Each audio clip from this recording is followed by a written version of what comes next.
Labaran dare kenan. A yau dinnan za ku ji babban dalilin da ya sa Dauda ka huta Rarara wasu da yawa suke zargin cewa ta kare mishi.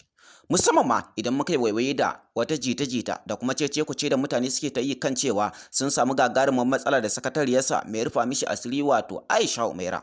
Wannan shahararriyar jarumar Kannywood din nan wacce aka fi sani da Aisha Umaira. Mutane da sun yi matukar mamaki da samun wannan matsala inda wasu da suke ta cewa wannan matsala an same ta ne bisa kuskuren Dauda ka huta Rarara.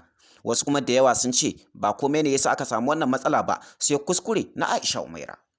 Akwai zarge da yawa waɗanda yake ta yawo kan cewa akwai wata kyakkyawar alaka da take gudana tsakanin Dauda ka huta Rarara da ita kanta Aisha Umaira, wanda wasu da sun tabbatar da cewa alaka ce ta mutunci, wasu kuwa sun karyata hakan.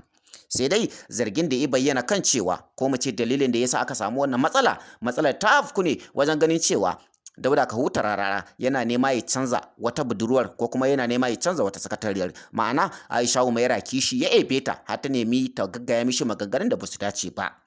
Sai dai abinka da mai ilimi dukkanin wani wanda ya tsaya ya tunani kan cewa maganganun da ita kanta Aisha Umaira ta faɗa maganganu ne waɗanda suka dace. Sai dai wasu sun ga laifinta, wasu kuwa sun ce ko kaɗan ba ta da laifi domin kowace ƴa mace tana da kishi fiye da ɗa namiji. Sai dai wasu da yawa sun ƙaryata hakan inda suka ce kishi ɗa namiji yakan ɓoye shi ne, amma idan ya fito sai ya ninninka na ƴa mace.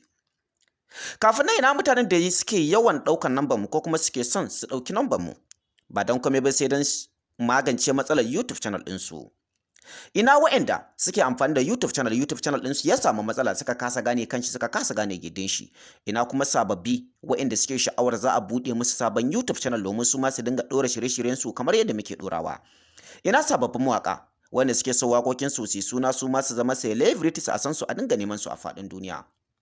Sannan ina waɗanda suke harkar comedy ko manya-manyan fina-finai ko ƙananan fina-finai ko kuma wanda suke bidiyoyi na ra'ayi ko kuma wanda suke bidiyoyi na kasuwanci, ku sani cewa ku kanku za ku iya ɗaukar nambar mu ku kira mu kai tsaye ko kuma ku bibiye mu ta WhatsApp ba don komai ba sai don mu buɗe muku YouTube channel domin ku dinga ɗora shirye-shiryen ku ko kuma ku siyi wanda aka tara subscribers da yawa ko kuma magance matsalar YouTube channel ɗinku. Za ku iya ɗaukar nambar mu ku kira mu kai tsaye ko kuma ku bibiye mu ta WhatsApp. Ina 'yan kasuwa wanda suke sha'awa za mu tallata musu hajojinsu a faɗin duniya.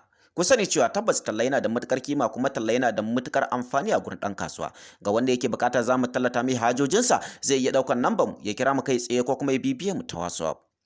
Ga dukkanin wani kuma wanda yake da wata matsala ta bangaren YouTube channel kowace iri ce zai iya tuntuɓar mu domin magance matsalar YouTube channel ɗin shi. A gurguje bari mu koma ainihin abin da ya aje mu, sai dai ba mu da cikakken lokacin da za mu tsaya mu bayani game da abubuwan da suka faru, sai dai mu ce ku ci gaba da bibiyar mu domin jin sirrikan dukkanin wasu 'yan siyasar Najeriya da kuma wasu mutane wanda suka shafi bangaren siyasa na faɗin Najeriya baki ɗaya.